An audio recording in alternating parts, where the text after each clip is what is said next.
வணக்கம் ஆபிரகாம். திருவள்ளூர் மாவட்டம் கும்மிடிப்பூண்டி சுற்று வட்டார பகுதிகளில் சுமார் 500க்கும் மேற்பட்ட தொழிற்சாலைகள் இயங்கி வருகிறது.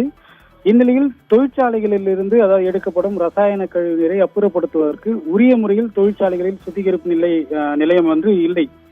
இதை பயன்படுத்தி கொண்டு தனிநபர்கள் லாரி ஒன்றுக்கு 2000 முதல் 5000 வரை பணம் பெற்றுக்கொண்டு ரசாயன கழிவுகளை தொழிற்சாலைகளில் இருந்து எடுத்து அதை பார்த்தோம்னா உரிய முறையில் அந்த சுத்திகரிப்பு நிலையத்துக்கு கொண்டு செல்வதில்லை. இதற்கு மாறாக சாலை ஓரமுள்ள அரசு நிலங்களில் ஊற்றுவது வாடிக்கையாகியுள்ளது. குறிப்பாக பார்த்தோம்னா பொதுப்பணித்துறைக்கு சொந்தமான ஏரிகள், அதே போன்று நெடுஞ்சாலைத்துறைக்கு சொந்தமான அந்த சாலை ஓரம் உள்ள இடங்கள் உள்ளிட்ட பகுதிகளை தங்களுக்கு சாதகமாக பயன்படுத்தி கொண்டு அந்த இடங்களில் இரவு நேரங்களில் விட்டு வருவது வாடிக்கையாக இருந்த நிலையில் பார்த்தோம்னால் தற்பொழுது பகல் நேரங்களிலே அதாவது அதிகாரிகளுக்கு சவால் விடும் அளவில் அதாவது நாங்கள் தண்ணீரை ஊற்றுவோம், ரசாயன தண்ணீரை ஊற்றுவோம், நீங்க என்ன நடவடிக்கை எடுக்கிறீங்க பார்க்கலாம் என்பது கூறுவது போல ரசாயன கழிவுகளை பகல் நேரங்களிலே தற்போது அந்த ஏரி ஓரங்களில் விடுவது வாடிக்கையாக உள்ளது. குறிப்பாக கவரப்பேட்டையிலிருந்து சத்தியவேடு செல்லும் சாலையில் இந்த ரசாயன கழிவு எடுத்து வந்து ஏரி ஓரத்தில் ஊற்றுவதை நம்ம படம் பிடிக்க சென்றோம்.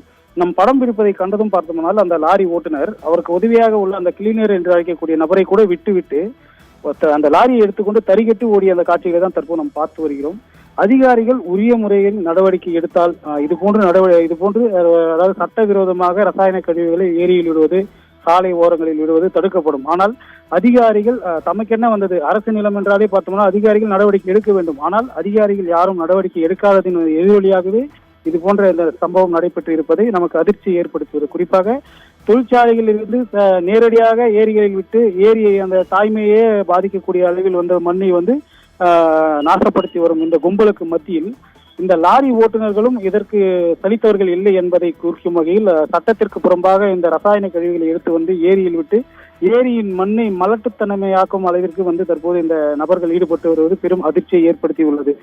ஏற்கனவே நீர் இருந்தால் கூட கால்நடைகள் என்று சென்று குடித்து உயிரிழப்பு ஏற்படும் என்ற அபாயம் கூட இல்லாமல் பார்த்தோம்னால் இது போன்று லாரி ஓட்டுநர்கள் சட்டத்திற்கு புறம்பாக இந்த ரசாயன கழிவு அதாவது சாதாரண கழிவு நீர் என்றால் கூட பரவாயில்ல, இது ரசாயன கழிவு தொழிற்சாலைகளிலிருந்து அப்புறப்படுத்தும் ரசாயன கழிவு இதை பார்த்தாவே தெரியும். அதாவது நுரை பொங்க இந்த கழிவு நீர் இந்த பகுதியில் படிந்திருப்பதை கண்டுள்ளோம்.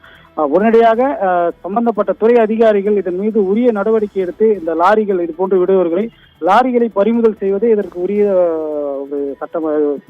சட்ட விதியாக இருக்கும் என கூறப்படுகிறது.